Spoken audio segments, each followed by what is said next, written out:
Match on a stick to hydrogen. Big bang coming.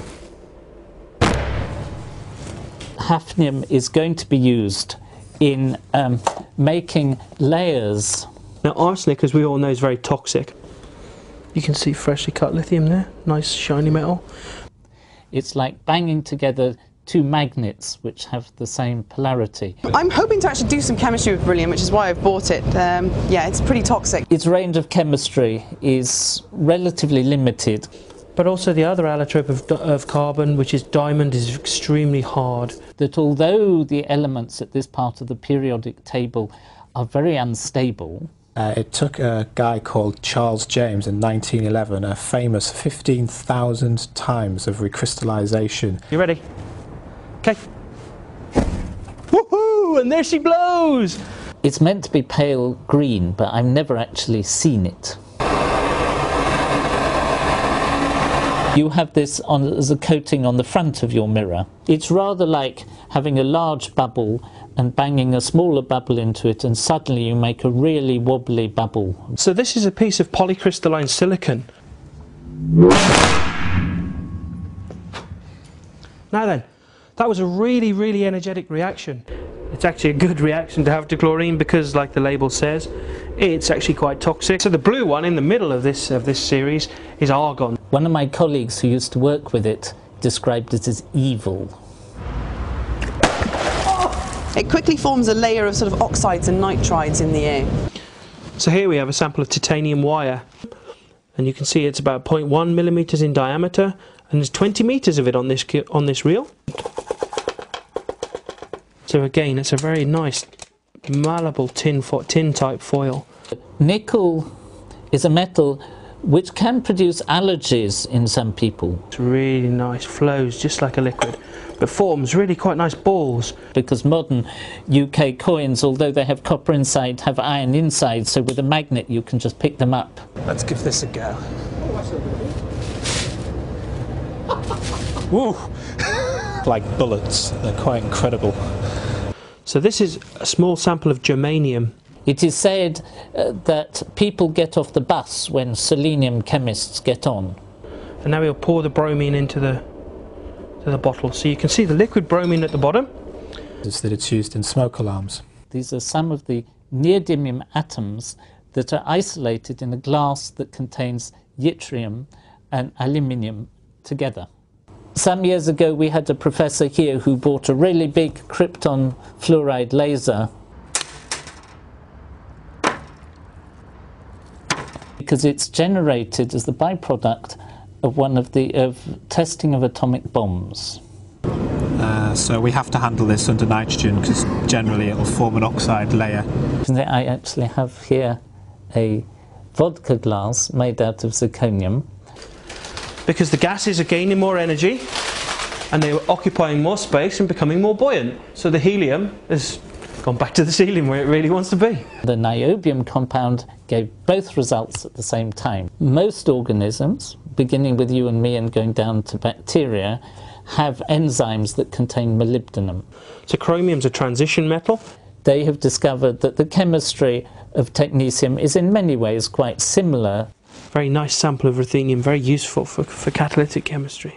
Rhodium is a very rare metal. The price of palladium has gone down recently though.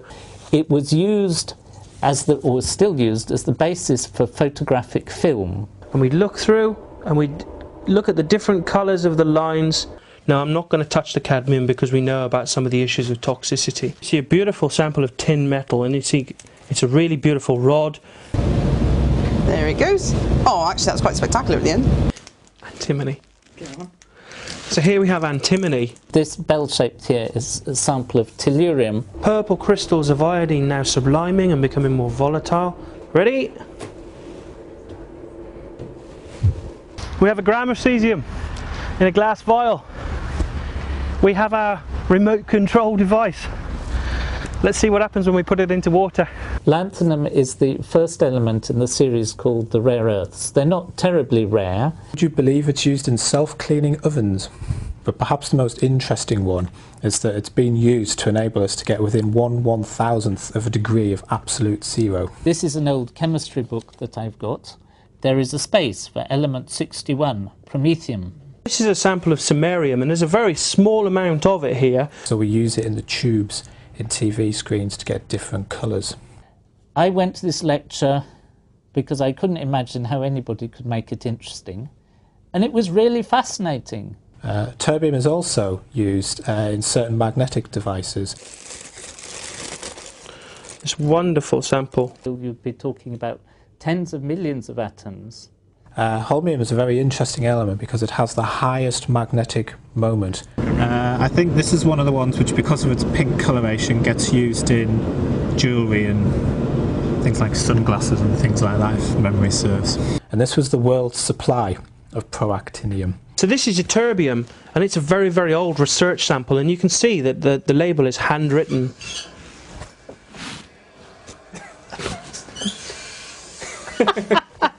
So this is a very, very special sample of lutetium. Again, it's from the bottom end of the periodic table, the lanthanides. So this is a sample of tantalum wire. It's a very high quality research sample, 0.2 millimeters in diameter. Tantalum, haven't got a clue what it's used for. To record some spectroscopic data on it and prove that they had actually made it. So this is a sample of rhenium. So here the osmium itself. And so that this arrangement just seems to fall to bits before it can properly form. The iridium sample is a sponge. It's very, very high value, not just for jewellery, but also for the production of autocatalytic converters. And you can see that the phosphorus is oxidised in the air, and it's taken some of the paper with it to generate a nice P for phosphorus. Came up with the idea of gold obviously is also a storage of wealth because of the fact that it's so inert. If you want to become rich, there are better ways than trying to make gold. My other half's wedding ring. Red material that is made of thallium. There we go, straight back down to background. Because the discovery of UUH was announced simultaneously. Yeah, it's tungsten. So this is tungsten. It's long been regarded as being, bismuth 209 has long been regarded as being the heaviest non-radioactive element. Polonium was given to an unfortunate Russian citizen. Most of our students have difficulty even remembering the name, as a droplet of water splitting into two. Changing my tie to alkali metal tie. The people who discovered radium and the same were really excited about it. Has a very high refractive index and a very low dispersion. It may not have been any bigger than the tip of a pin. People start going, ooh, not sure about that. This is the boogeyman. This is uranium turnings. So from here onwards, everything has been man-made. None of it naturally occurs. And nobody would have known, except at that point he was too tired to repair the bench. They're extremely radioactive, very hard to handle. That this is an example of barium sulfate. It's a very heavy mineral. So obviously it's pretty important our planes don't fall to bits in midair. So if we just like tip some out on the floor, we can see that the nitrogen itself will come out like a liquid. You see it's like pouring water. I still get people in the streets shouting, "Hello, Einstein," at me when they're suitably drunk. Going close now, Brady, you can see all that really quite nice molten iron. Where neutrons, which had only recently been discovered when he did these experiments, is famous in Russia because he was the person who worked out the standard for the strength of vodka. You may have seen light sticks like this, building enormous machines, huge laboratories, or in the place where an element was first discovered. He worked in Berkeley, California, and it had a tap in the wall which he could open and lager would come out. What's the next element? Hassium. I know nothing about hassium. Should we make something up? Because for the first time you could see bones inside people's hands. You can imagine that there's intense competition. And you can see the orange sodium flame. Oh, it's on your camera. Oh, it is too. And it will be down here. But here we can see a really nice sample of indium.